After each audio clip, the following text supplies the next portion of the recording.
भगवान एक बहुत दूर का रिश्ता है। परमात्मा एक बहुत दूर का रिश्ता है। ईश्वर अल्लाह खुदा बहुत दूर का रिश्ता है। बाबा एक प्राप्तिवाचक शब्द है। बाबा एक संबंध का सूचक है। तो जो पिता है उसकी प्रॉपर्टी बच्चों के हकदार हैं। पिता की प्रॉपर्टी के बच्चे हकदार हैं। बच्चों को पिता से कुछ मांगना नहीं पड़ता। माता पिता को स्वयं चिंता होती है कि अब मेरे बच्चे को किस चीज की जरूरत है। आज हम रोज दोनों टाइम या 3 बार में ये हमेशा गाते हैं, तुम माता पिता बंधु सखा स्वामी। भगवान आप सब कुछ हो। तो वो परमात्मा इस संसार में कभी आया था और आकर के उसने हमें इन संबंधों का अनुभव कराया था।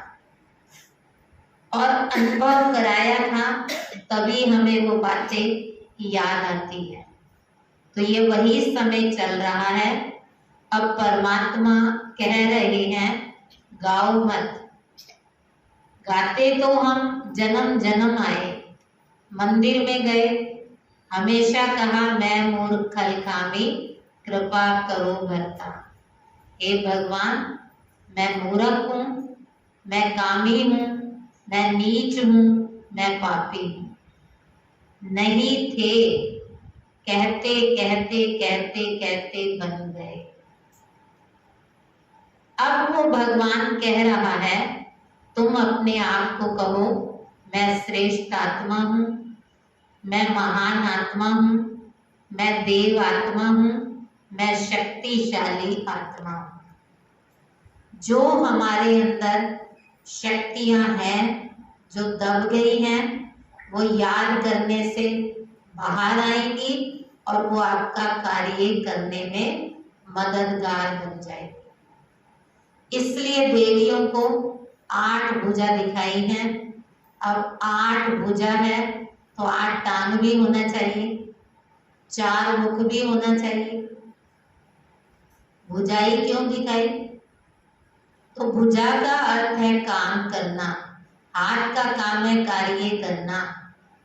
तो वो एक देवी के अंदर उस शिव से अष्ट शक्तियां मिली, इसलिए वो शिव शक्ति कहलाए।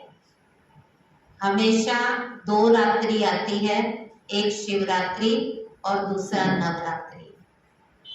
तो वो शिव परमात्मा जब कलयुगी घोर अंधेरी रात हो जाती है तब परमात्मा इस धरा पर आते हैं और आकर के उन्हीं नारियों को, जो दुर्गा थी, जो लक्ष्मी थी, जो शीतला थी, जो वैष्णव थी, जो महाकाली थी, उनकी शक्तियों को वो स्मृति दिलाते हैं।